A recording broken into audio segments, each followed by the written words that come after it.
Se mofaban de la cocinera por su delantal remendado, gastado y descolorido como un mapa de batallas olvidadas, pero debajo de esa tela humilde latía un corazón que guardaba el alma de un hogar. Esta noche conocerás a Carmen, la heroína silenciosa de la reluciente cocina de un penthouse en la colonia Polanco, cuya historia está tejida con dolor, lágrimas invisibles y un don inesperado que lo cambiaría todo. No sé desde dónde me escuchas. Tal vez estés preparando la cena para alguien que nunca dice gracias, o lavando trastes mientras todos duermen. No importa qué hora sea, pero te prometo que la historia de hoy te va a llegar al corazón. Las mañanas de Carmen comenzaban a las 4:30, cuando las calles del Distrito Federal aún llevaban su manta de silencio previo al amanecer, y solo el rumor distante de los primeros metros susurraba por las venas de concreto de la ciudad. Sus zapatos gastados crujían suavemente contra los pisos de mármol pulido del penthouse de los Mendoza, mientras se dirigía a la cocina. Una catedral de acero inoxidable y superficies relucientes que se extendía por el piso 40 de un edificio que perforaba el cielo como un monumento a la riqueza. Las ventanas de la cocina enmarcaban el bosque de Chapultepec a lo lejos, pero Carmen rara vez tenía tiempo para admirar la vista. Su mundo era de ollas burbujeantes, el silbido suave de cebollas al tocar aceite caliente y el picado rítmico que se había vuelto su meditación a través de los años. Su delantal, ese infame mosaico de reparaciones, colgaba de un gancho junto a los hornos de grado comercial como una bandera de batalla. Cada parche contaba una historia. El cuadro azul de un costal viejo de harina cubría una quemada de su segunda semana en el trabajo. La tela floreada de un vestido gastado ocultaba un desgarrón de cuando se enganchó en la manija de un mueble mientras se apuraba a servir la cena navideña. El personal cuchicheaba sobre él, sus voces arrastrándose por los pasillos de servicio como veneno.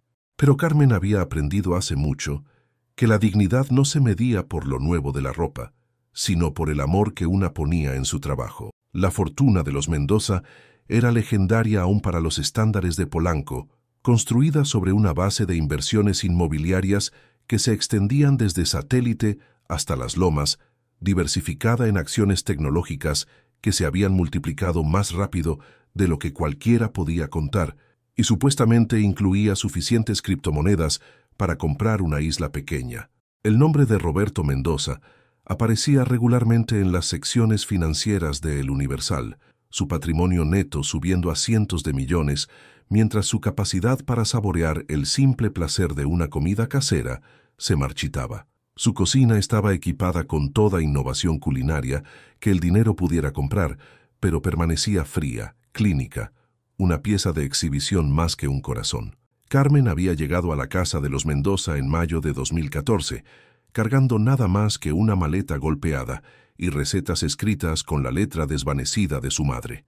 La oferta de trabajo había sido simple. Se busca cocinera experimentada para residencia familiar privada. Se requieren referencias. Había viajado desde su departamentito en la Doctores, donde el olor del mole de su vecina se mezclaba con el sonido de niños jugando en el patio de abajo, hacia este palacio flotando alto sobre el caos de la ciudad.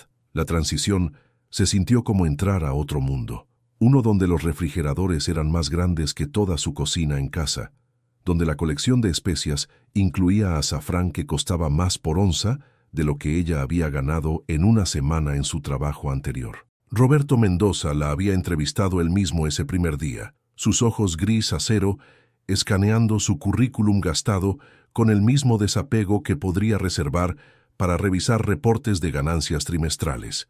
¿Puede alimentar a una casa de 12 personas de la nada?, le había preguntado, su voz cargada con la autoridad crujiente de alguien acostumbrado a ser obedecido. ¿Puede preparar comidas para cenas de negocios donde se discuten acuerdos millonarios? Carmen había asentido, su corazón latiendo fuerte, pero su voz firme. Puedo cocinar para cualquiera que tenga hambre, señor. La comida no conoce la diferencia entre rico y pobre, solo sabe si está hecha con cariño. Algo en su respuesta debe haber resonado porque comenzó el lunes siguiente. Esos primeros meses habían sido un torbellino de adaptación y descubrimiento. El equipo de grado industrial de la cocina la intimidaba al principio. la batidora comercial que podía amasar suficiente masa para alimentar a un restaurante, el enfriador rápido que podía enfriar sopas en minutos, la máquina de pasta que costaba más que los carros de la mayoría de la gente. Pero las manos de Carmen, curtidas por años de cocinar para su propia familia grande en la Doctores, se movían con una gracia intuitiva que ninguna cantidad de equipo elegante podía reemplazar. Aprendió las preferencias de la familia lentamente, cuidadosamente.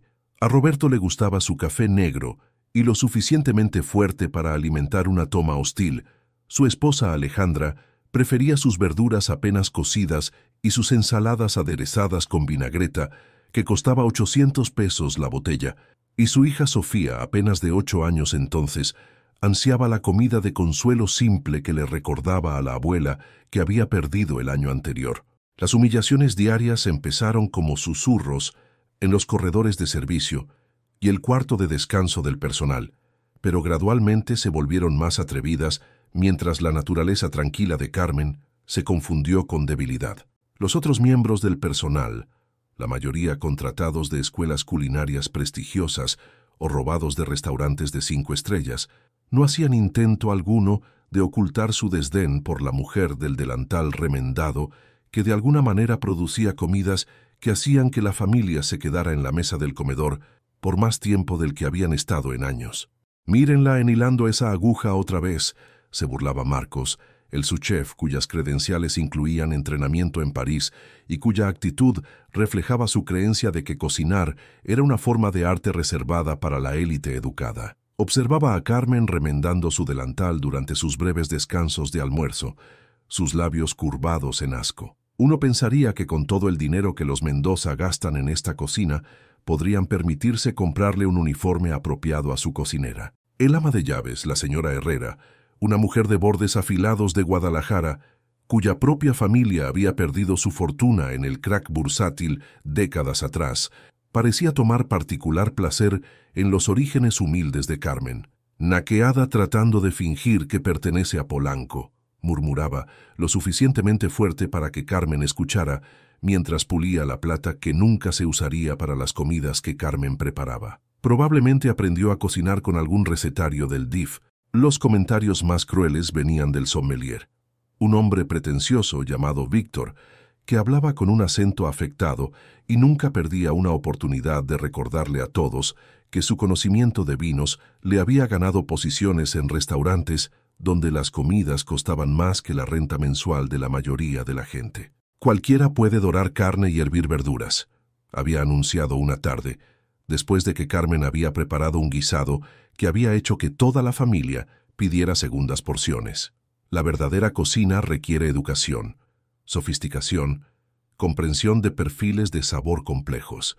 Esto es comida de pueblo vestida para gente rica. Carmen absorbía cada insulto como una esponja empapando vino derramado, su rostro nunca traicionando el dolor que tallaba canales más profundos en su corazón con cada día que pasaba. Siguió llegando antes del amanecer, siguió derramando su alma en cada comida, siguió remendando su delantal con las mismas manos firmes que amasaban pan y revolían caldos y creaban los pequeños milagros diarios que mantenían la casa Mendoza funcionando sin problemas.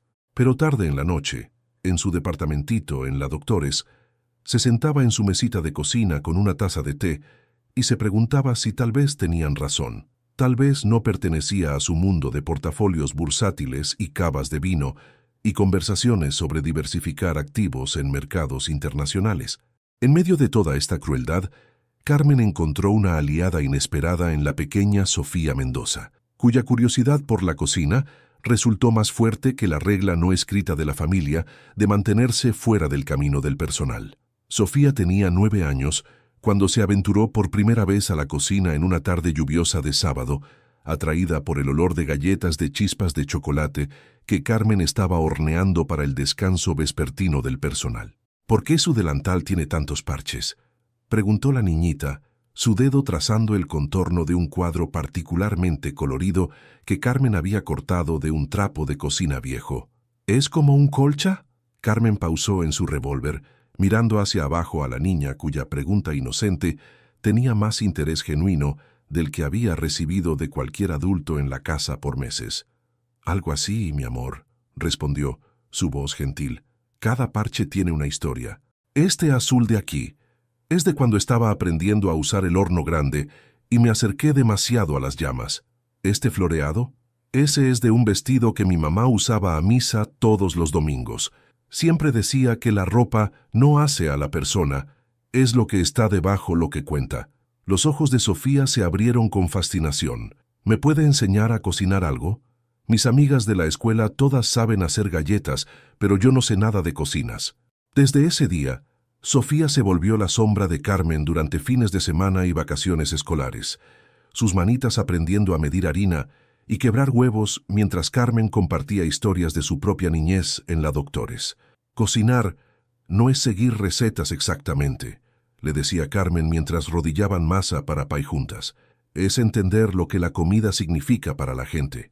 Cuando alguien ha tenido un día difícil, necesita algo calientito y reconfortante. Cuando están celebrando, quieren algo que se sienta especial. Cuando están solos, necesitan comida que les recuerde que son amados. Estos momentos en la cocina se volvieron sagrados para ambas. Sofía escapando de la presión de ser la hija de un hombre adinerado, y Carmen recordando por qué se había enamorado de cocinar en primer lugar. La niñita hacía preguntas que los adultos nunca pensaban hacer.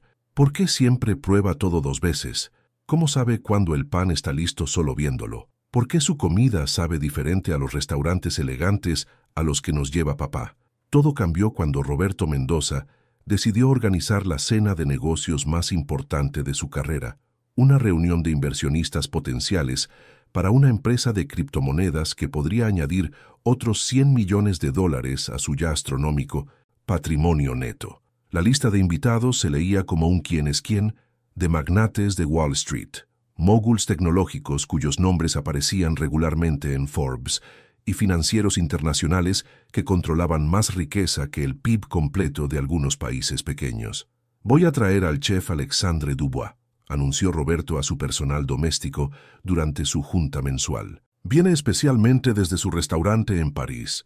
3 estrellas Michelin, clientela que incluye realeza y jefes de Estado. Esta cena podría asegurar financiamiento para la oportunidad de inversión más significativa de mi carrera, y necesito que todo sea perfecto. Carmen sintió el apretón familiar en su pecho, que siempre acompañaba las noticias de su desplazamiento, pero asintió junto con el resto del personal. Había sido echada a un lado antes, cuando los Mendoza querían impresionar a invitados importantes, relegada a preparar comidas para el personal, mientras chefs famosos tomaban control de su dominio.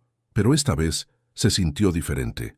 La manera en que Roberto habló de la importancia de la velada, la manera en que los otros miembros del personal evitaban sus ojos, sugería que su exilio podría ser más permanente de lo usual. El chef Dubois llegó 3 días antes de la cena, un hombre alto y angular con cabello plateado y una expresión de desdén perpetuo que parecía abarcar todo sobre las cocinas americanas, los ingredientes americanos y especialmente las cocineras americanas que carecían de entrenamiento europeo apropiado. Pasó por la cocina cuidadosamente organizada de Carmen como un tornado, reacomodando equipo, desechando especias que consideró inferiores y dando órdenes al personal en una mezcla de francés e inglés fuertemente acentuado que dejó a todos luchando por seguir el ritmo. Esta mujer, anunció en su primer día, señalando a Carmen con el mismo gesto que uno podría usar para indicar algo desagradable pegado a la suela de un zapato, debe mantenerse alejada de mi cocina durante la preparación.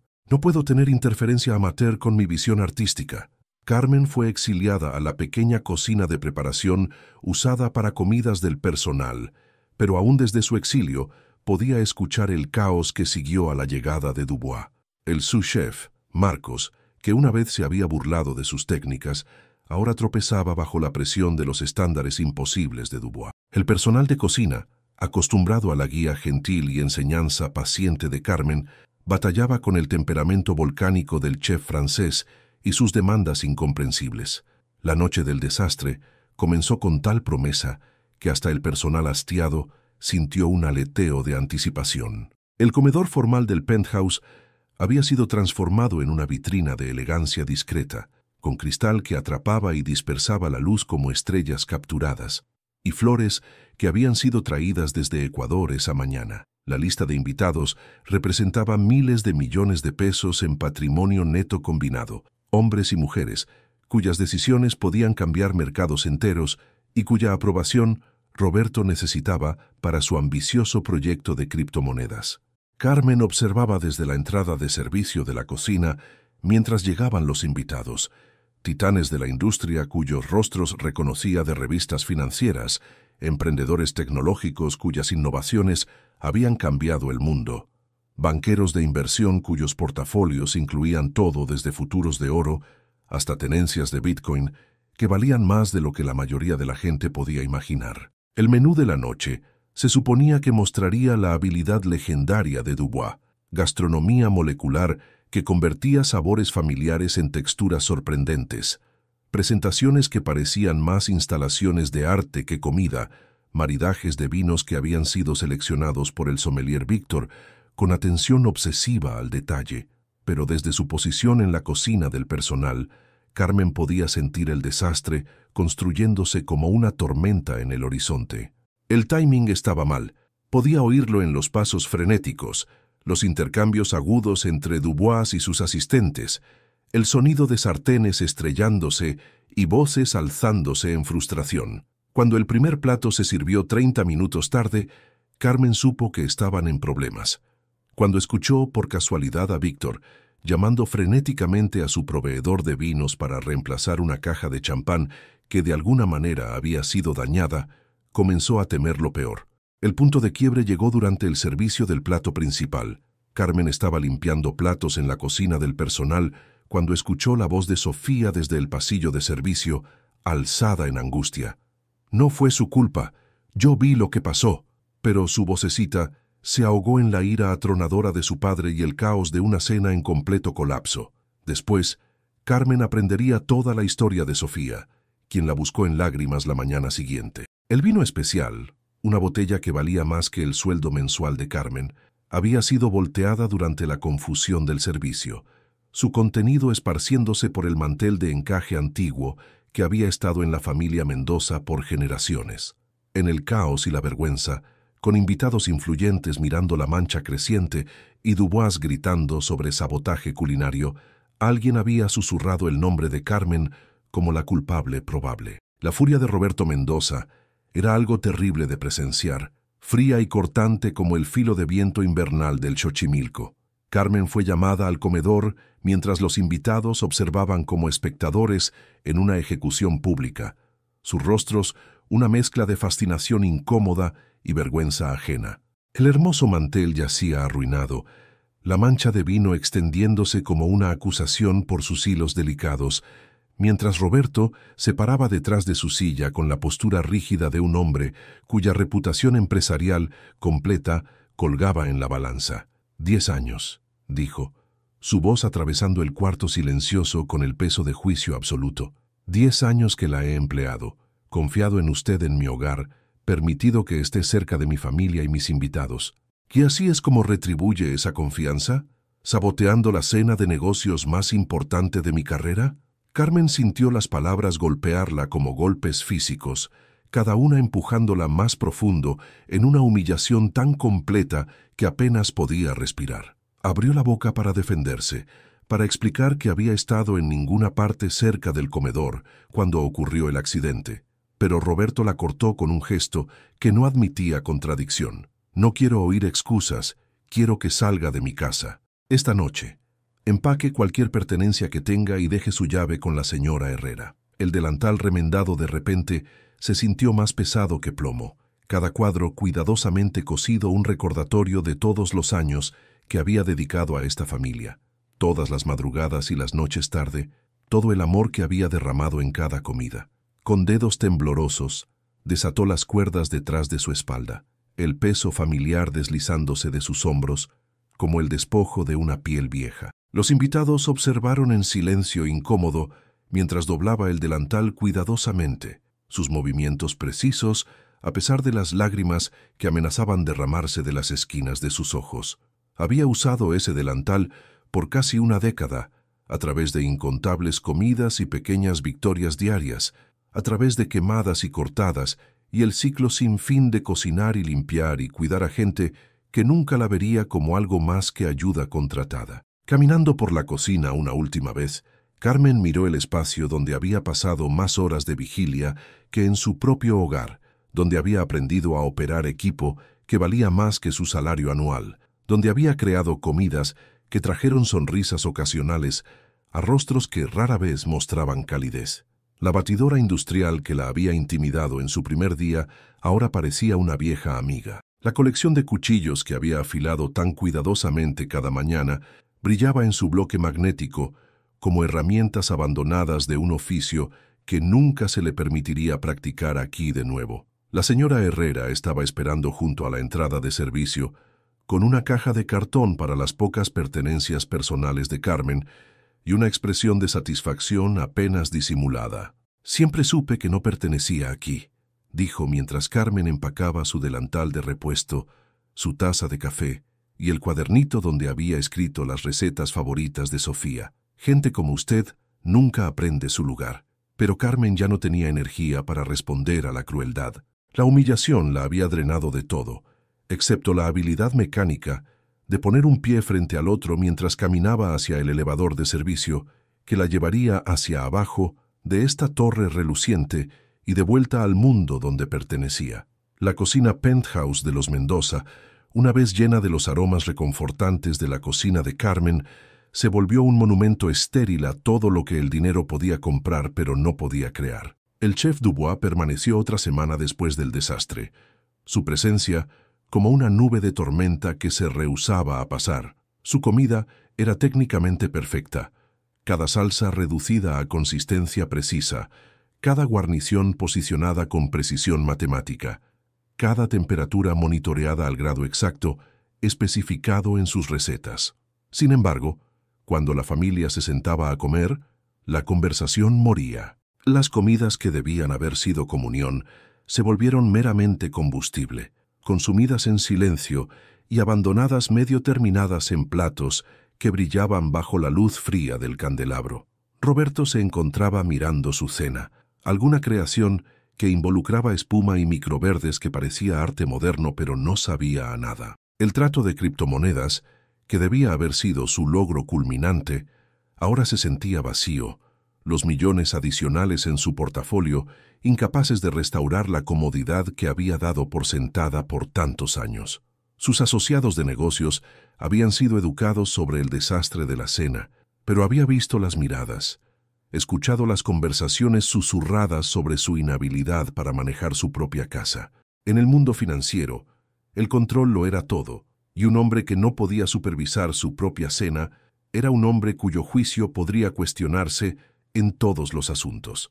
Alejandra, su esposa, comenzó a tomar sus comidas en su saloncito privado, alegando que estaba demasiado ocupada con su trabajo de caridad para unirse a la mesa familiar. Pero Carmen podría haberles dicho, si aún hubiera estado ahí, que Alejandra simplemente tenía el corazón roto por la ausencia de la mujer que había entendido que prefería sus verduras con solo un toquecito de mantequilla, su café con exactamente 2 azúcares, su pan tostado del martes por la mañana, cortado diagonal porque le recordaba desayunos con su abuela en Guadalajara. Sofía dejó de cenar completamente por 3 días, después de la partida de Carmen. Luego comenzó a pedir sándwiches de crema de cacahuate en lugar de cualquier creación elaborada que emergiera de la cocina de Dubois.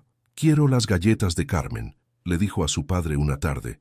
Pero Roberto estaba demasiado orgulloso para admitir su error, demasiado atrapado en el impulso de su propia ira, para ver el daño extendiéndose a su alrededor, como ondas de una piedra arrojada al agua quieta. Los otros miembros del personal se movían por sus deberes con la eficiencia mecánica de gente que ya no encontraba alegría en su trabajo. Marcos, el subchef que se había burlado de los métodos humildes de Carmen, se encontraba batallando sin su presencia firme y comprensión intuitiva de las necesidades de la familia. Víctor, el sommelier, descubrió que sus maridajes de vinos caros no significaban nada cuando la comida que acompañaban no tenía alma para complementar. Hasta la señora Herrera, que había tomado tal placer en el despido de Carmen, comenzó a darse cuenta que la mujer del delantal remendado había sido el hilo invisible que mantenía unida la vida diaria de la casa. La cocina, que una vez había zumbado con propósito, Ahora se sentía como un quirófano, limpio, eficiente y completamente sin calidez.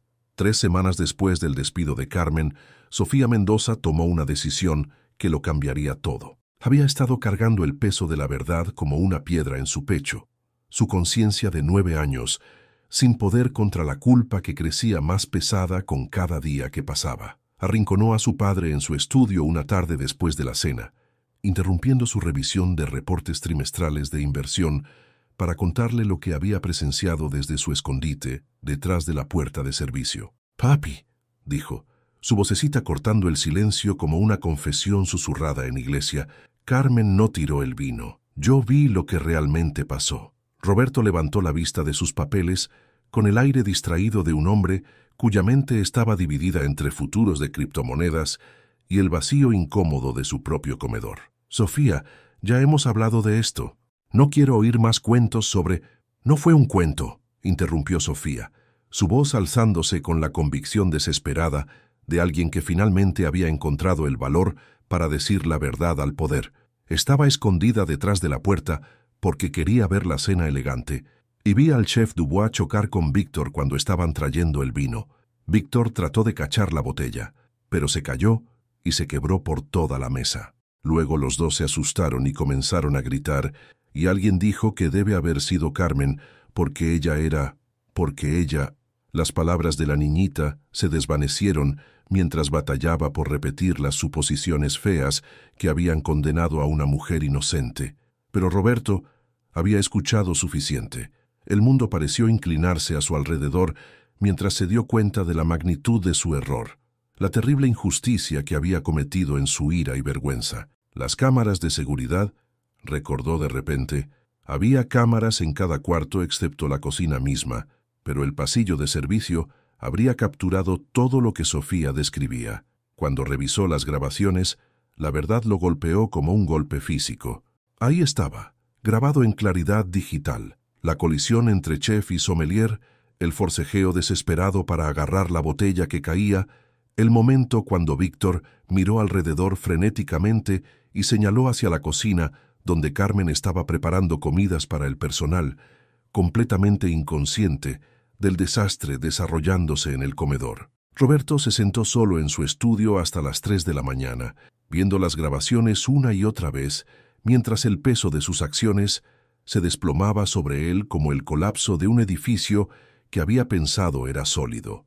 Había construido su fortuna en su habilidad para leer gente, para juzgar carácter, para separar verdad de engaño en tratos de negocios que valían cientos de millones de pesos. Sin embargo, había condenado a una mujer que había servido a su familia fielmente por una década, basado en nada más que las mentiras de pánico de hombres tratando de salvar sus propias reputaciones. La búsqueda de Carmen llevó a Roberto por barrios que nunca había visto, a pesar de vivir en la Ciudad de México por la mayor parte de su vida adulta.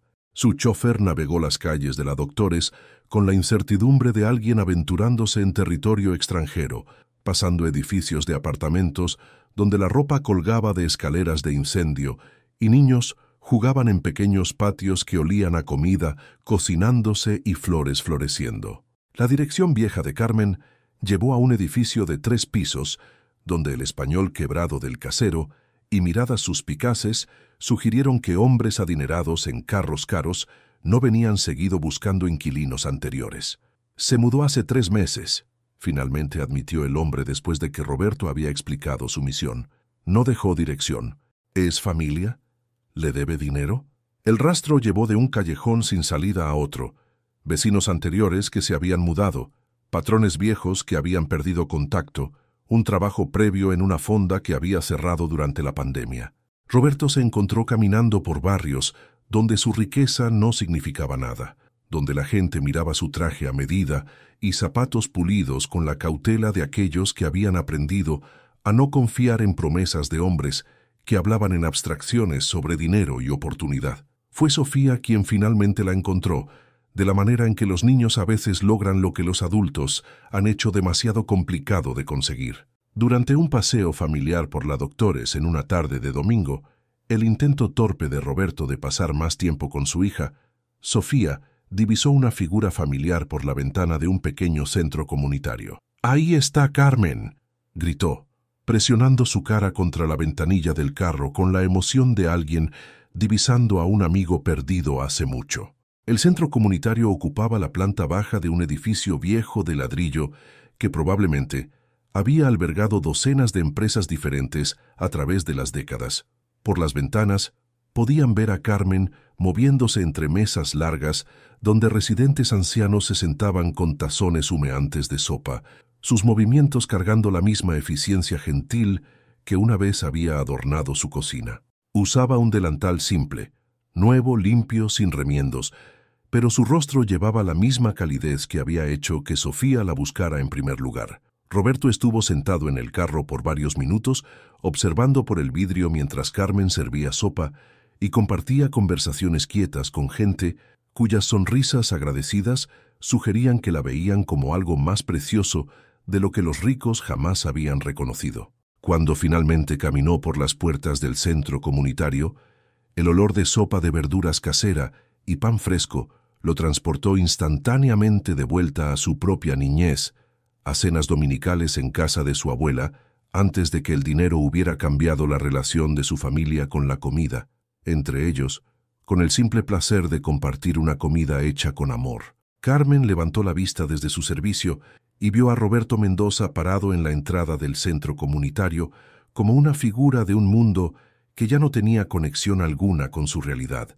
Por un momento, ninguno se movió, el aire entre ellos espeso con historia no hablada y el peso de todas las palabras que habían quedado sin decir. Los comensales ancianos continuaron sus conversaciones quietas, inconscientes de que estaban presenciando un momento que había tomado meses construirse y podría tomar años resolver completamente. Roberto había ensayado esta conversación durante las largas semanas de buscarla, practicando disculpas y explicaciones que ahora parecían inadecuadas ante su simple dignidad. Carmen se limpió las manos en su delantal, ese delantal nuevo sin remiendos, que de alguna manera hizo que la ausencia del viejo se sintiera como una herida fresca, y caminó hacia donde él estaba parado con los pasos cuidadosos de alguien acercándose a un animal impredecible. «Señor Mendoza», dijo quietamente, su voz sin llevar nada de la amargura que él había esperado, nada de la ira que se merecía. «¿Qué lo trae por la doctores?» Había planeado comenzar con una disculpa formal, explicar sobre las grabaciones de seguridad y la confesión de Sofía, delinear sus planes para hacer las paces de la manera precisa, empresarial, que le había servido en incontables negociaciones difíciles. En cambio, se encontró mirando a una mujer que había derramado 10 años de su vida en la comodidad de su familia y viéndola claramente quizás por primera vez. Era más pequeña de lo que recordaba, mayor con líneas alrededor de sus ojos que hablaban de noches sin dormir y luchas sobre las que nunca había preguntado. Pero había algo más en su rostro ahora. Una paz que había estado ausente durante sus años de servicio, una satisfacción que no requería su aprobación o su cheque de sueldo. «Vine a disculparme», dijo simplemente, y luego las palabras que había ensayado se desmoronaron, dejando solo la verdad. «Me equivoqué. Terrible. Inexcusablemente equivocado. Sofía me contó lo que realmente pasó esa noche y encontramos las grabaciones de seguridad. Usted era inocente. Y yo destruí su vida basado en una mentira». Carmen estudió su rostro con la atención cuidadosa que una vez había reservado para probar sazón en sus salsas, buscando algo genuino debajo de la superficie de su contrición. «Me costó más que un trabajo, señor Mendoza», dijo quietamente. «Me costó mi creencia de que el buen trabajo y la lealtad significaban algo. Me hizo cuestionar si fui tonta al pensar que importarme por la gente para la que cocinaba jamás sería correspondido. El reproche fue gentil pero completo, entregado sin malicia, pero con la devastadora precisión de alguien que había tenido meses para considerar el alcance completo del daño que había sido hecho. Roberto sintió las palabras asentarse en su pecho como piedras, cada una un peso que cargaría por el resto de su vida. El tiempo demostró ser un sanador extraño, trabajando de maneras que ninguno de ellos podría haber anticipado, cuando Roberto primero caminó en ese centro comunitario, con sus disculpas cuidadosamente preparadas y su comprensión inadecuada del daño que había causado. Carmen no regresó al Penthouse Mendoza. Ese capítulo de su vida se había cerrado demasiado decisivamente para que cualquier cantidad de dinero o arrepentimiento lo reabriera. En cambio, tomó el acuerdo que Roberto ofreció y lo usó para abrir algo que había soñado durante todas esas horas de madrugada en la cocina de otro, un restaurantito en la Doctores, llamado Segundas Oportunidades. El restaurante ocupaba un local angosto entre una lavandería y una floristería, con apenas espacio suficiente para 8 mesas y una barra donde a los clientes regulares les gustaba sentarse y platicar con Carmen mientras cocinaba. El menú era simple: comida de consuelo hecha de recetas familiares que habían sido pasadas a través de generaciones de mujeres que habían entendido que cocinar era tanto sustento como carta de amor, tanto necesidad diaria como regalo profundo. No había experimentos de gastronomía molecular, ni espumas o microverdes, ni presentaciones que se parecieran al arte abstracto, solo guisado que se deshacía del tenedor, pan que llenaba el cuarto con el olor de hogar, sopa que podía curar corazones rotos y postres que sabían a recuerdos de la niñez. El éxito del restaurante no tenía nada que ver con reseñas de Yelp o críticos de comida, y todo que ver con la manera en que Carmen hacía que cada cliente se sintiera como familia. Recordaba cómo les gustaba su café, preguntaba por sus nietos, celebraba sus ascensos y lloró sus pérdidas. Las paredes estaban decoradas con fotos de eventos comunitarios, notas de agradecimiento de clientes y un solo artículo enmarcado que confundía a los recién llegados, un delantal remendado exhibido como una medalla de honor, con una pequeña placa que decía «En memoria del servicio invisible». Los Mendoza se volvieron clientes regulares, aunque su primera visita requirió negociaciones tan delicadas como cualquier fusión empresarial que Roberto jamás hubiera manejado. Sofía, ahora de 10, y aún más determinada que antes, había insistido en la expedición durante una de sus visitas de fin de semana con su padre. Alejandra vino reluctantemente, aún cargando la vergüenza de su silencio durante el despido de Carmen, mientras Roberto llegó con la energía nerviosa de un hombre aventurándose a terreno donde su dinero y estatus no proporcionaban protección. Se sentaron en una mesa de esquina, incómodos como visitantes primerizos a un país extranjero, mientras Carmen se movía por su dominio con la gracia confiada de alguien que finalmente había encontrado donde pertenecía. La comida que les sirvió fue simple: pollo rostizado con hierbas de Provence, puré de papas que sabían como nubes, ejotes que aún tenían chasquido y bolillos que Sofía untó con mantequilla con la reverencia de alguien recibiendo comunión. Pero la verdadera nutrición vino de ver el rostro de Carmen mientras trabajaba, viendo la satisfacción que brillaba desde adentro como luz de vela detrás de piel translúcida. La transformación de la vida de Carmen se extendió mucho más allá de las paredes de su pequeño restaurante, ondeando hacia afuera por la comunidad como calor extendiéndose desde un fuego bien cuidado. Se volvió un elemento fijo en el barrio, la mujer que aparecía con guisados cuando las familias enfrentaban enfermedades, que enseñaba clases de cocina en el centro comunitario cada sábado por la mañana, que entendía que la comida podía tender puentes sobre cada división que el dinero y las circunstancias trataban de crear. Sus estudiantes iban desde madres adolescentes tratando de estirar presupuestos de despensa, hasta viudos ancianos aprendiendo a cocinar para uno después de décadas de depender de esposas que nunca les habían enseñado a navegar sus propias cocinas. Cada clase comenzaba con las mismas palabras: la comida no te juzga. A la comida no le importa si eres rico o pobre, educado o no, si tu delantal es nuevo o remendado. La comida solo sabe si la has hecho con amor. La palabra se esparció lentamente al principio, luego más rápido, conforme la gente descubría que la mujer que había sido despedida de la casa Mendoza en supuesta desgracia había creado algo mucho más valioso de lo que cualquier cocina de penthouse podía contener. Los escritores de comida comenzaron a notar, atraídos por susurros de comidas extraordinarias servidas en entornos humildes, pero Carmen había aprendido a ser cautelosa de la atención de gente que medía el valor en estrellas y reseñas en lugar de corazones satisfechos. Cuando el primer crítico llegó con cuaderno en mano y una expresión de escepticismo apenas disimulado, Carmen le sirvió la misma comida que le serviría a cualquier cliente: albóndigas con salsa, puré de chiribías, quelites que habían estado cociendo a fuego lento, con hueso de jamón desde el amanecer, y pan de maíz aún caliente del horno. Había venido esperando escribir una pieza sobre comida de consuelo pretenciosa, pero se fue con lágrimas en los ojos y los inicios de una reseña que cambiaría cómo la ciudad pensaba sobre lo que hacía una comida verdaderamente excelente. «Esto no es cocina», escribió. «Esto es comunión.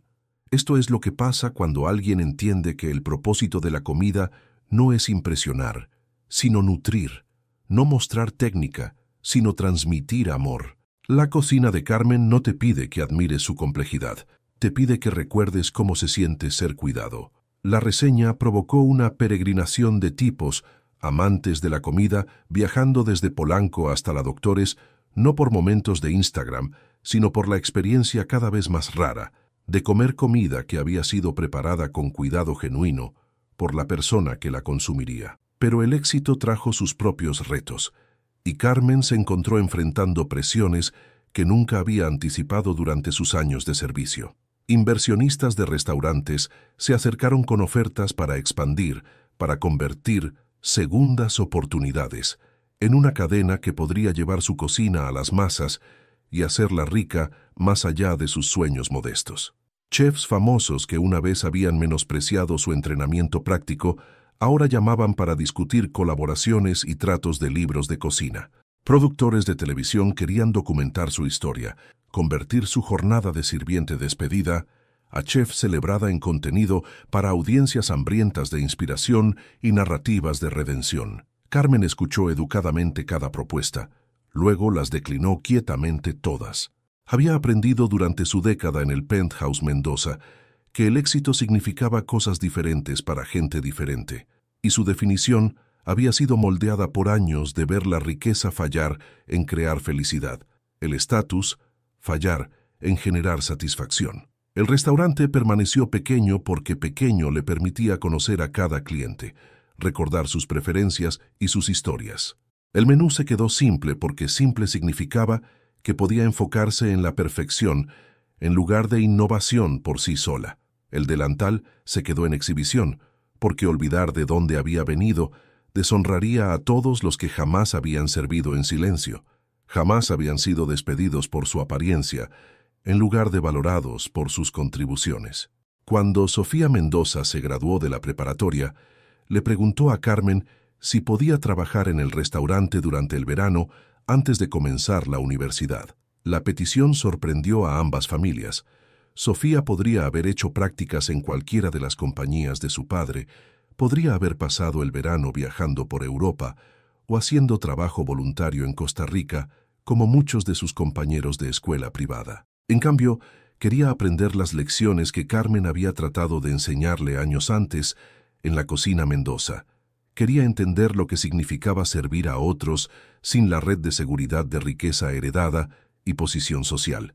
Roberto inicialmente resistió, preocupado por la exposición de su hija a lo que a veces aún pensaba como el mundo real, pero Alejandra sorprendió a todos al apoyar la decisión de Sofía. «Tal vez necesita entender lo que dimos por sentado todos esos años», dijo quietamente, y Roberto reconoció en la voz de su esposa la misma culpa que había estado royendo su propia conciencia desde esa noche terrible de la mancha de vino y falsas acusaciones.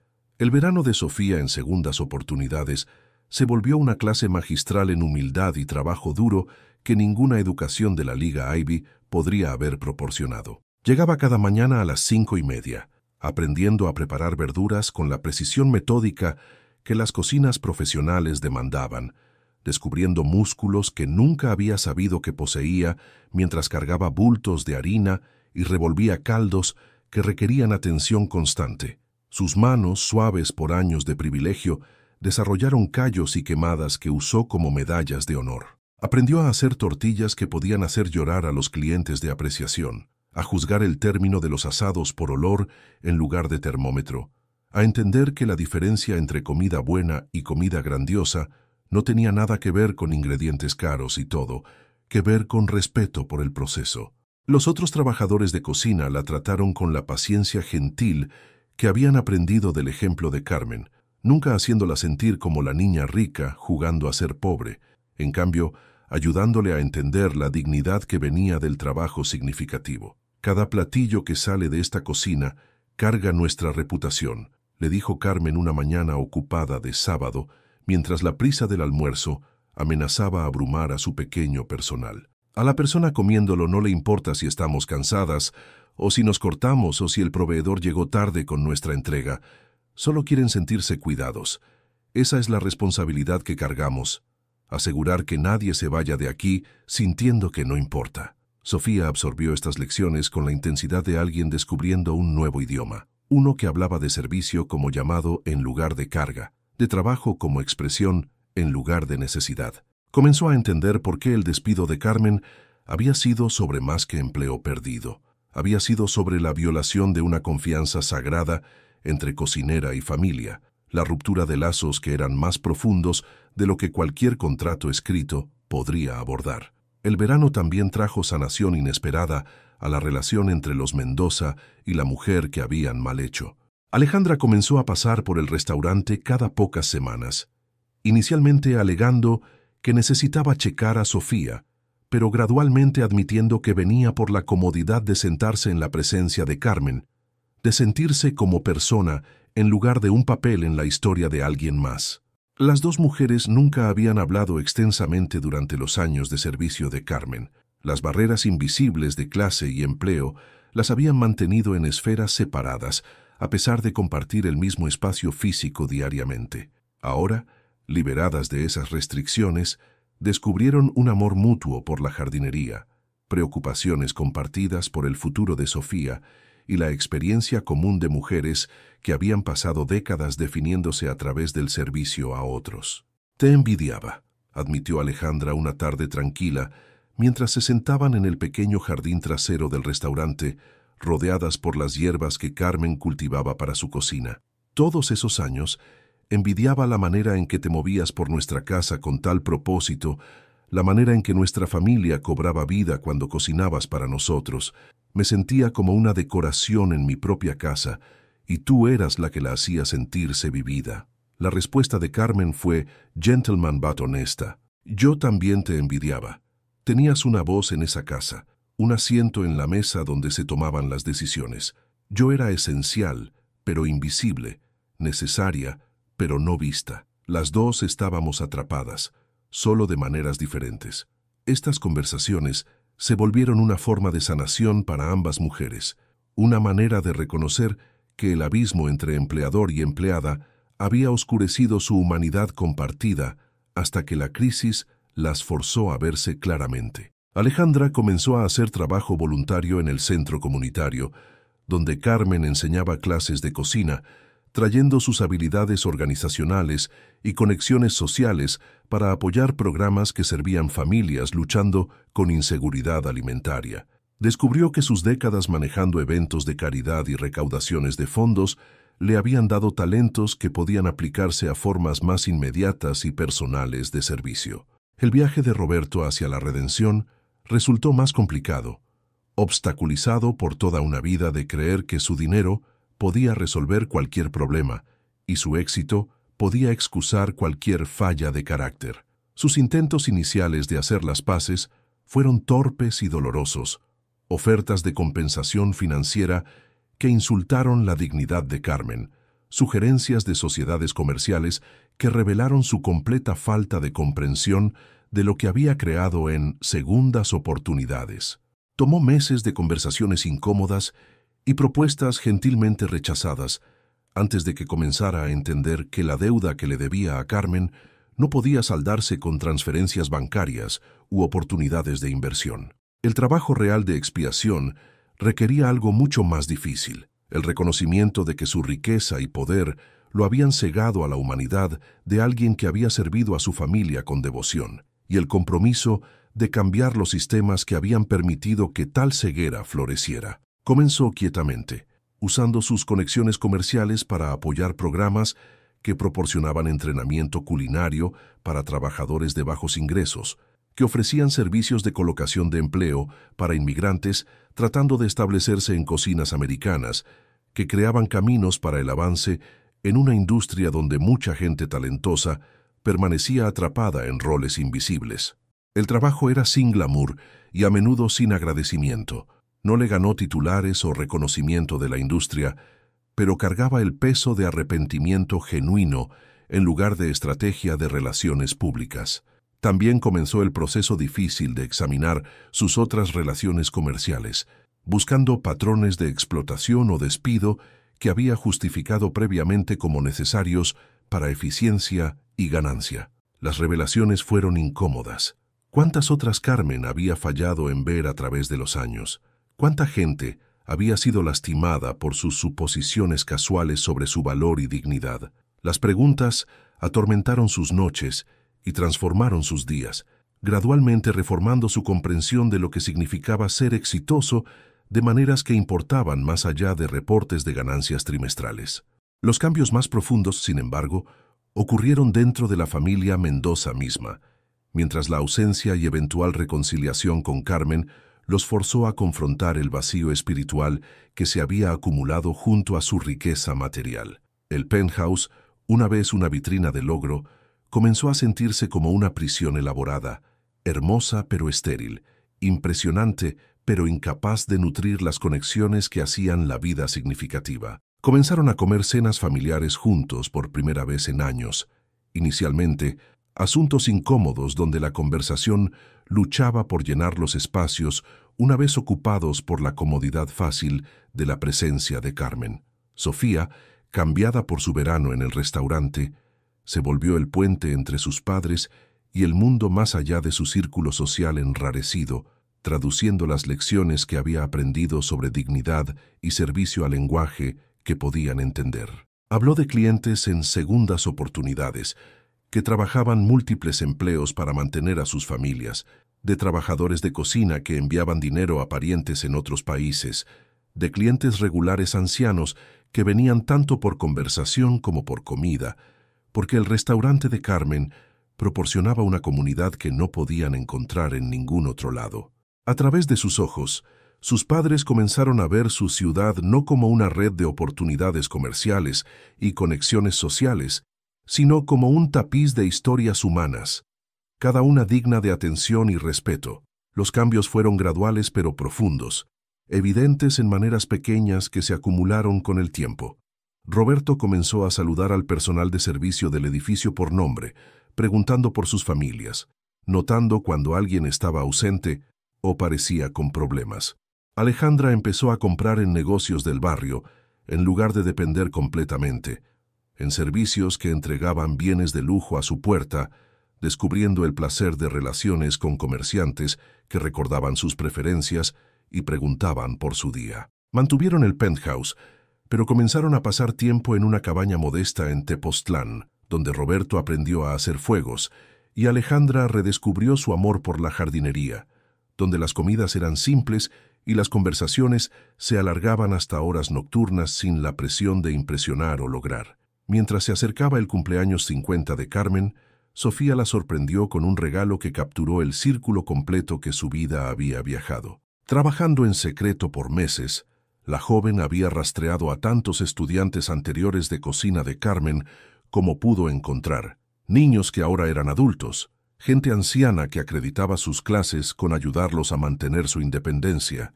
inmigrantes que habían aprendido a adaptar recetas tradicionales a cocinas mexicanas bajo su guía paciente. La fiesta sorpresa tuvo lugar en el centro comunitario donde Carmen hacía trabajo voluntario, el mismo lugar donde Roberto la había encontrado primero después de que la confesión de su hija lo forzó a confrontar la verdad. El cuarto se llenó con gente cuyas vidas habían sido tocadas por la generosidad de Carmen, cuyas habilidades en la cocina habían sido nutridas por su enseñanza, cuya comprensión de la comida como expresión de amor había sido moldeada por su ejemplo. Antiguos estudiantes se pararon para compartir historias de comidas que habían unido a sus familias, de confianza ganada a través de dominar recetas que una vez habían pensado más allá de sus habilidades, de tradiciones pasadas de abuelas a través de Carmen a nietos, que de otra manera podrían haber perdido conexión con su herencia cultural. Una madre joven Habló de las clases de cocina que la habían ayudado a estirar cheques de salario mínimo en comidas nutritivas para sus hijos. Un viudo anciano compartió cómo la instrucción paciente de Carmen le había dado las habilidades para mantener su independencia después de la muerte de su esposa. Un adolescente describió cómo trabajar en el restaurante de Carmen le había mostrado posibilidades para su futuro que nunca había imaginado, llevando a una beca culinaria que cambiaría la trayectoria de su vida. Cada testimonio era un hilo en el tapiz del verdadero legado de Carmen, prueba de que su influencia se extendía mucho más allá de cualquier cocina o familia singular, que su comprensión de la comida como amor se había multiplicado por la comunidad como semillas esparcidas en tierra fértil. La velada culminó con el develar de la verdadera sorpresa de Sofía, un libro de cocina titulado El delantal remendado, conteniendo no solo recetas, sino historias de la gente que había aprendido a cocinarlas, las familias que habían nutrido, las tradiciones que habían preservado y adaptado. La introducción del libro, escrita por Carmen misma, comenzaba con palabras que se habían vuelto su filosofía. Cada parche cuenta una historia. Cada comida es una oportunidad para mostrar amor. Cada persona que entra a tu cocina merece sentirse valorada y cuidada, sin importar su posición en la vida o la ropa que use. Este libro es para todos los que se han sentido invisibles mientras servían a otros, todos los que han remendado su delantal en lugar de reemplazarlo, todos los que creen que el ingrediente más importante en cualquier receta es la intención detrás de ella. Las ganancias del libro de cocina financiarían becas para estudiantes culinarios de familias de bajos ingresos, asegurando que la siguiente generación de cocineros incluiría voces y perspectivas que tradicionalmente habían sido excluidas de cocinas profesionales. Era la manera de Carmen de asegurar que su historia se volviera no solo un cuento de redención personal, sino un catalizador para cambio sistémico en una industria que muy seguido había valorado pedigrí sobre pasión, credenciales sobre carácter. Mientras la fiesta terminaba y los invitados comenzaron a irse, Carmen se paró en el centro del cuarto que había ayudado a transformar en un templo de comunidad y gratitud, rodeada por la evidencia de que el trabajo de su vida había importado de maneras que se extendían mucho más allá de cualquier medida de éxito profesional. Pensó en la niña que había sido, aprendiendo a cocinar al lado de su madre en una cocina apretada de la Doctores, nunca imaginando que sus manos un día tocarían tantas vidas, que su comprensión de la comida como amor se extendería hacia afuera en círculos sin fin de influencia y cuidado. Los años que siguieron trajeron sus propios regalos y retos, mientras el restaurante de Carmen se volvía un sitio de peregrinación para gente buscando más que solo una comida. Escritores de comida y chefs hicieron el viaje a la Doctores no para robar recetas o técnicas, sino para entender algo que se había perdido en la búsqueda de fama y fortuna culinaria. La verdad simple de que la gran cocina comenzaba con amor por la gente siendo alimentada. Carmen los recibió a todos, compartiendo su conocimiento libremente mientras permanecía anclada en los valores que la habían sostenido a través de humillación y triunfo por igual. Contrató individuos anteriormente encarcelados buscando segundas oportunidades, refugiados cuyas habilidades culinarias fueron pasadas por alto por barreras de idioma, trabajadores mayores que habían sido desechados por una industria obsesionada con juventud y energía. La cocina en segundas oportunidades se volvió un microcosmos de posibilidad, prueba de que el talento y la dedicación importaban más que antecedentes o credenciales, que la diversidad de experiencia enriquecía en lugar de disminuir el producto final. El personal trabajó con la cohesión de familia, apoyándose mutuamente a través de crisis personales, celebrando pequeñas victorias, creando un ambiente donde todos entendían que su contribución importaba sin importar su título o entrenamiento. Alejandra Mendoza encontró su propio camino al significado a través de las conexiones que había formado con Carmen y los programas del centro comunitario que habían desarrollado juntas. Usó su experiencia en recaudación de fondos para asegurar subvenciones para programas de cocina en escuelas marginadas, creyendo que niños que aprendían a preparar su propia comida cargarían ese conocimiento hacia adelante como herramientas para salud, creatividad y conexión. El trabajo la satisfizo de maneras que sus actividades caritativas previas nunca habían logrado, porque podía ver resultados directos en los rostros de estudiantes que aprendieron a tomar orgullo en sus creaciones culinarias, que ganaron confianza a través de dominar habilidades que les servirían por toda su vida. Su matrimonio con Roberto se profundizó mientras encontraron terreno común en servicio a otros, su relación fortalecida por propósito compartido en lugar de simplemente ambiciones paralelas. Roberto pasó por tal vez la transformación más dramática de cualquiera en esta historia, su comprensión del éxito, completamente redefinida por las consecuencias de su trato de Carmen. Sus empresas comerciales se volvieron vehículos para impacto social en lugar de mera acumulación de riqueza, inversiones elegidas no solo por su potencial de ganancia, sino por su habilidad de crear empleo significativo y desarrollo comunitario. Descubrió que usar sus recursos para elevar a otros no disminuía su propia prosperidad, sino la realzaba de maneras que métricas puramente financieras no podían capturar. El respeto que se ganó a través de servicio genuino se sintió diferente de la deferencia que su riqueza siempre había comandado, más personal y sostenible porque estaba basado en carácter en lugar de saldo bancario. Comenzó a hablar en escuelas de negocios y conferencias de la industria, compartiendo la historia de Carmen como ejemplo de cómo el sesgo inconsciente y la desigualdad sistémica dañaban no solo a aquellos que fueron despedidos y devaluados, sino a toda la comunidad que perdía el beneficio de sus contribuciones. Sus presentaciones retaron a las audiencias a examinar sus propias suposiciones sobre valor y dignidad, a considerar cuánto talento y sabiduría habían pasado por alto porque venían empacados en apariencias humildes o antecedentes no familiares. Las pláticas fueron incómodas para muchos oyentes, pero encendieron conversaciones y cambios de política en organizaciones por toda la ciudad. La influencia de Carmen, radiando hacia afuera a través de la plataforma de Roberto, para alcanzar corredores de poder que nunca había accedido directamente.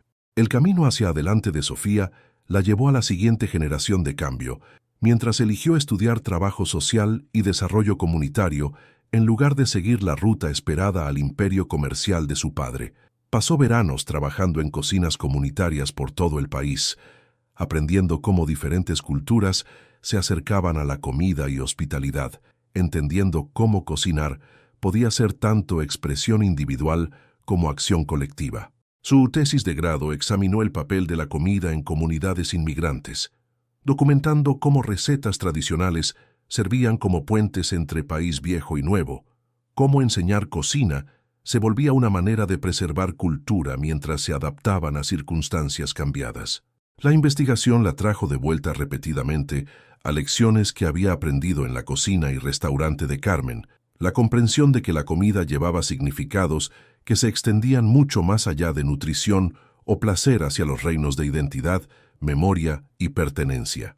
Después de graduarse, estableció una organización sin fines de lucro dedicada a amplificar las voces de cocineros como Carmen, mujeres y hombres cuyas contribuciones a sus comunidades eran esenciales, pero a menudo invisibles, cuyo conocimiento y habilidades merecían reconocimiento y apoyo. La organización proporcionó subvenciones para programas de cocinas comunitarias, abogacía por derechos de trabajadores en la industria de servicio de comida y plataformas para compartir historias de excelencia culinaria que existían fuera de la narrativa tradicional del chef famoso. El trabajo de Sofía se volvió su propia forma de remendar, curando los desgarros en un sistema alimentario que muy seguido había ignorado a sus servidores más dedicados mientras celebraba a aquellos que comandaban más atención y recursos. El legado del delantal remendado de Carmen se extendió más allá de los individuos cuyas vidas había tocado directamente, volviéndose un símbolo que comunidades por toda la ciudad y más allá comenzaron a adoptar y adaptar para sus propios propósitos. Centros comunitarios comenzaron programas de delantal remendado, donde cocineros experimentados enseñaban habilidades a recién llegados, enfatizando que todos tenían algo valioso que contribuir sin importar su entrenamiento formal o circunstancias económicas. Los programas celebraron la dignidad del trabajo de servicio mientras proporcionaron habilidades prácticas para avance económico, creando caminos para que la gente se moviera de supervivencia a estabilidad, a éxito en sus propios términos. Escuelas de cocina comenzaron a incorporar principios del delantal remendado en sus currículos, requiriendo que estudiantes pasaran tiempo en cocinas comunitarias y trabajos de servicio de comida antes de perseguir entrenamiento más avanzado, asegurando que futuros chefs entendieran el espectro completo del trabajo alimentario y respetaran cada nivel de contribución. Las iniciativas no estuvieron sin resistencia. Intereses establecidos en el mundo culinario a menudo preferían mantener jerarquías que privilegiaron ciertos tipos de entrenamiento y antecedentes sobre otros. Pero el movimiento había adquirido suficiente impulso y autoridad moral, que la oposición comenzó a parecer mezquina y autoservicial, particularmente cuando se medía contra los beneficios obvios de incluir más voces y experiencias diversas en cocinas profesionales y negocios relacionados con comida. Los dueños de restaurantes encontraron que empleados entrenados en ambientes que enfatizaron dignidad y respeto mutuo crearon mejores condiciones de trabajo y, en última instancia, mejor comida para sus clientes. La conexión entre cultura del lugar de trabajo y calidad del producto se volvió imposible de ignorar una vez que suficientes establecimientos habían experimentado ambos enfoques. La filosofía del delantal remendado se esparció por la industria no porque fue mandatado desde arriba, sino porque funcionó, produciendo resultados que beneficiaron a todos involucrados mientras alineaban ganancia con propósito de maneras que se sintieron sostenibles y auténticas.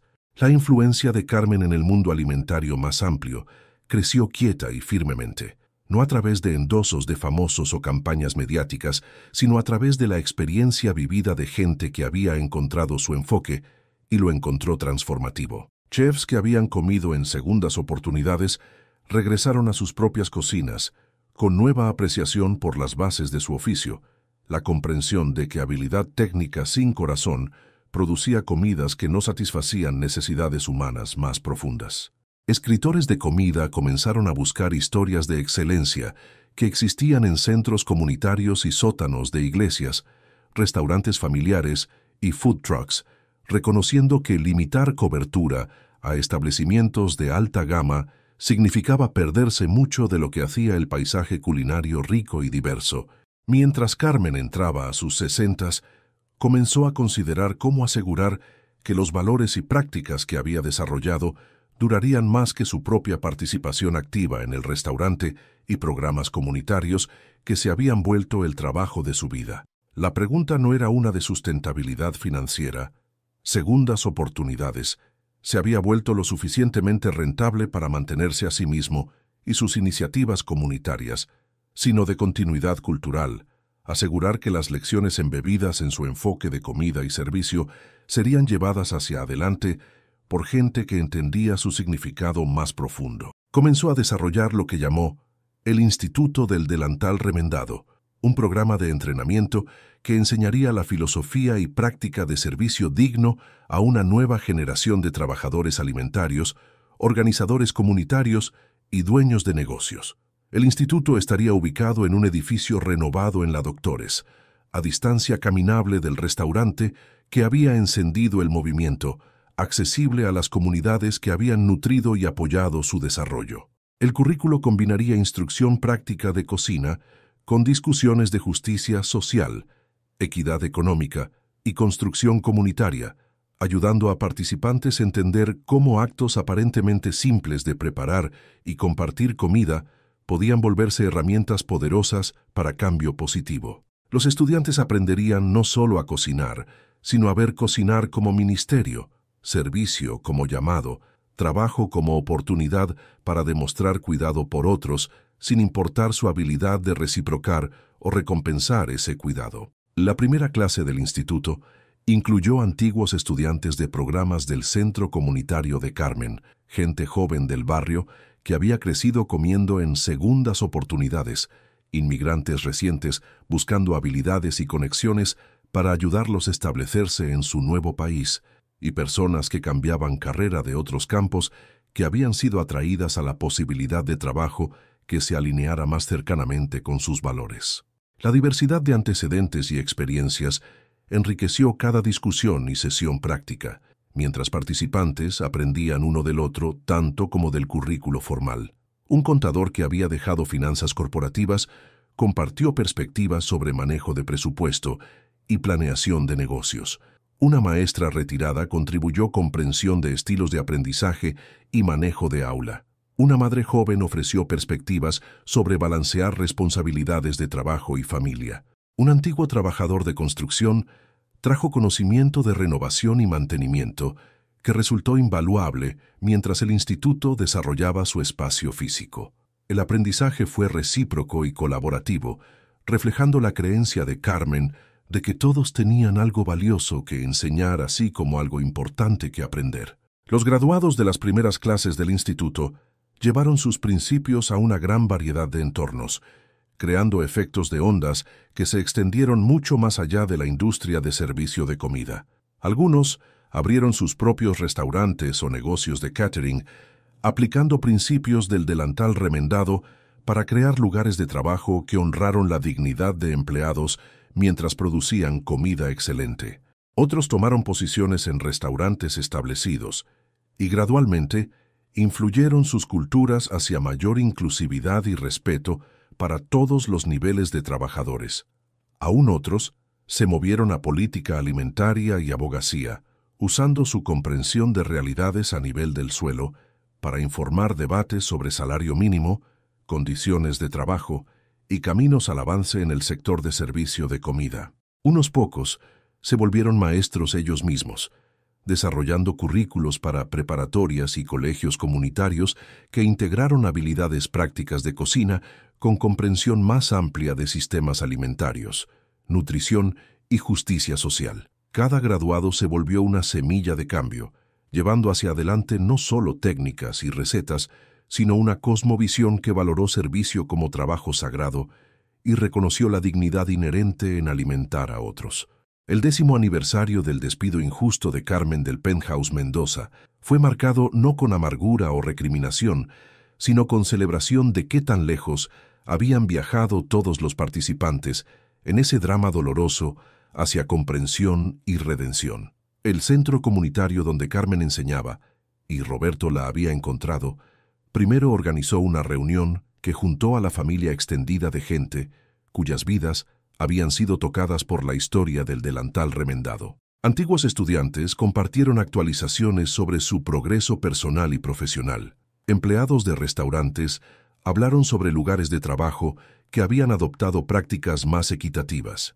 Líderes comunitarios describieron programas que habían crecido de semillas plantadas en las clases de cocina de Carmen. Los Mendoza asistieron no como benefactores ricos, sino como miembros de la comunidad, su estatus definido no por su patrimonio neto, sino por sus contribuciones al bien común. Se sentaron en mesas junto a gente que nunca podrían haber encontrado en su vida previa, participando en conversaciones que habrían sido imposibles cuando sus identidades estaban definidas principalmente por clase económica y posición social. Las observaciones de Alejandra esa tarde reflejaron en los regalos inesperados que habían emergido de la crisis y vergüenza de su familia.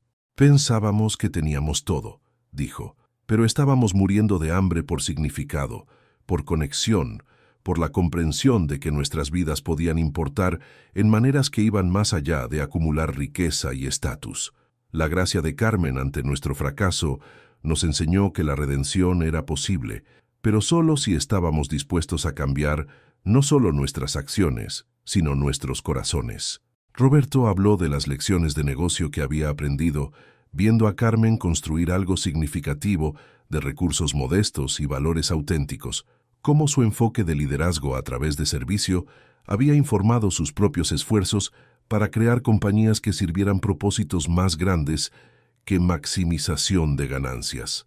Sofía, ahora establecida en su trabajo sin fines de lucro y recientemente comprometida con un organizador comunitario compañero que había conocido a través de uno de los programas del instituto, habló de llevar hacia adelante el legado del delantal remendado a la siguiente generación, asegurando que gente joven aprendiera temprano que el valor no se medía por riqueza o credenciales, sino por el cuidado y dignidad traídos a cualquier trabajo que eligieran perseguir.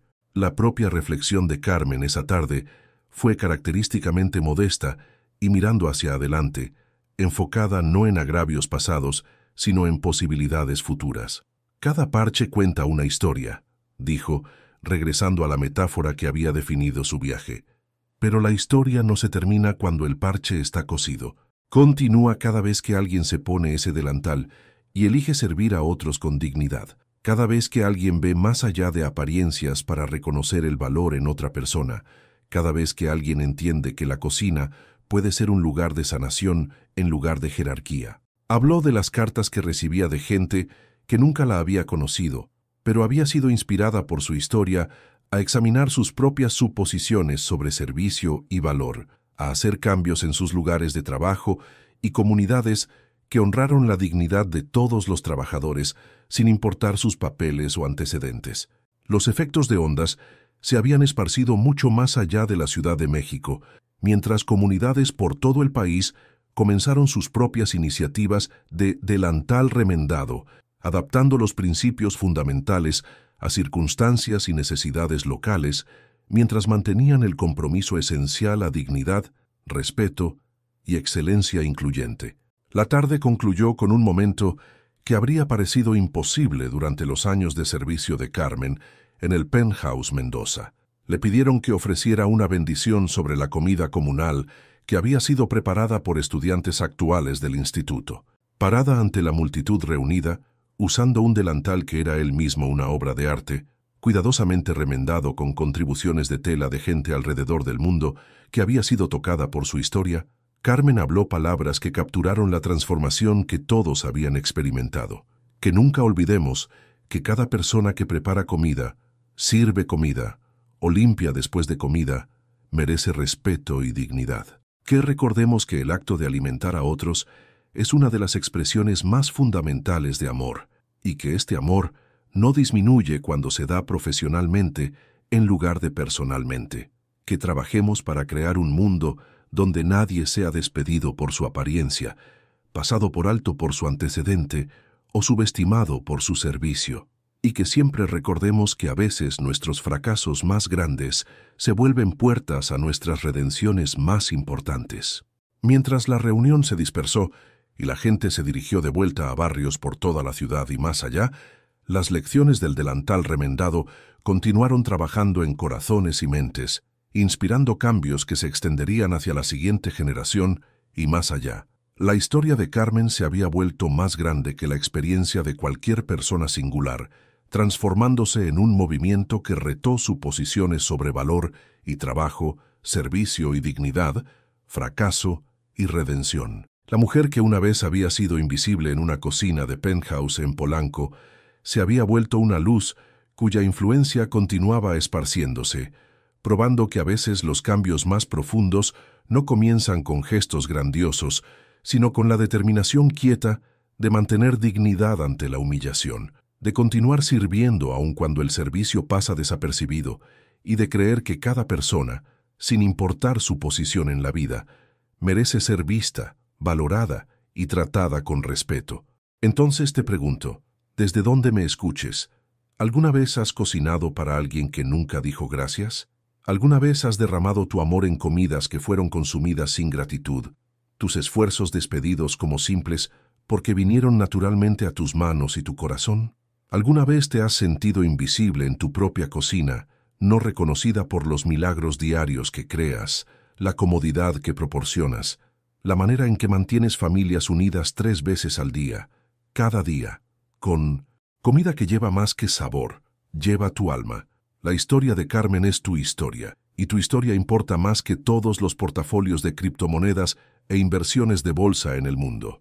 Cada delantal remendado cuenta el cuento de batallas peleadas y ganadas, de servicio dado sin expectativa de recompensa, de amor medido en cucharadas y cucharaditas en lugar de pesos y centavos. Tus manos tienen sabiduría que ninguna escuela culinaria puede enseñar. Tu corazón guarda recetas que ningún algoritmo puede replicar. Tu cocina es un santuario donde milagros pasan tan regularmente que se confunden con lo ordinario. Tómate un momento para honrarte, la mujer que alimenta a otros antes de alimentarse a sí misma, que crea comodidad en medio del caos, que transforma ingredientes simples en expresiones de amor que el dinero no puede comprar y la tecnología no puede duplicar. No eres invisible, eres esencial. Cada comida que sirves es un regalo, cada vez que te atas las cuerdas del delantal es un acto de valor. Cada platillo que mandas con tu amor adjunto es un testamento al poder de manos cuidadosas y corazones generosos. Si esta historia tocó tu corazón, por favor deja un like y suscríbete, para que podamos compartir este mensaje con otras mujeres que cocinan con sus almas, que sirven con todo su corazón, que merecen ser vistas y celebradas por las heroínas que verdaderamente son. Para más historias que honran a los héroes no reconocidos entre nosotros, dale clic al link del podcast y únete a nuestra comunidad de aquellos que entienden que la verdadera riqueza no puede medirse en cuentas bancarias, sino en el amor que damos y las vidas que nutrimos. Gracias por escuchar, gracias por importarte y gracias por todas las maneras en que haces el mundo más hermoso, una comida a la vez. Te veremos en nuestra próxima historia, donde corazones encuentran esperanza y el amor siempre encuentra una manera de sanar.